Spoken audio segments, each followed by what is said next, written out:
You've just told me some high spots of your memories. Do you want to hear mine? They're all connected to the sea.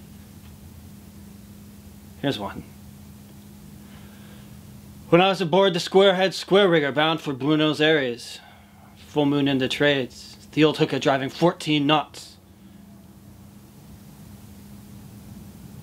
I lay in the bowsprit, facing astern, water foaming into spume under me. Every mast with sail white in the moonlight, towering high above me. I became drunk. With the beauty and the singing rhythm of it, and for a second I lost myself. I actually lost my life. I was set free, I dissolved into the sea, I became the white sails and the flying spray. I became beauty and I became rhythm, and I became the moonlight and the ship in the high dim starred sky. I belonged. Without past or future, within peace and unity and a wild joy. Within something greater than my own life, or the life of man. To life itself. To God, if you want to put it that way.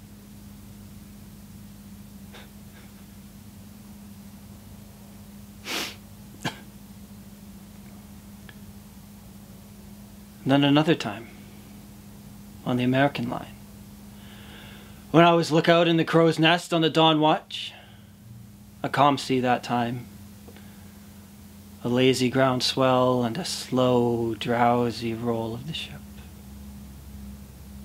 All the passengers asleep. None of the crew in sight.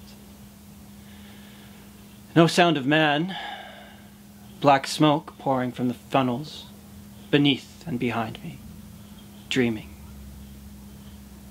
not keeping lookout.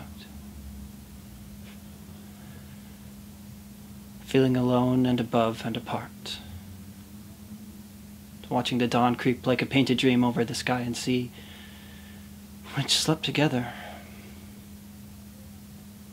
And then the moment of ecstatic freedom came. The peace, the unity, the end of the quest, the last harbor.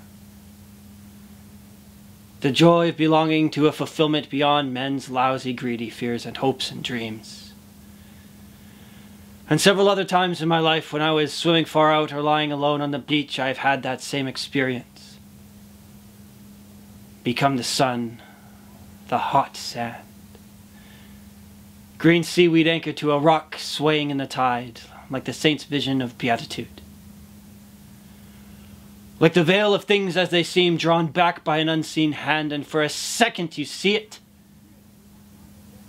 And seeing the secret are the secret. For a second there is meaning. And then the hand lets the veil fall and you're alone. Lost in the fog again, stumbling on towards nowhere for no good reason.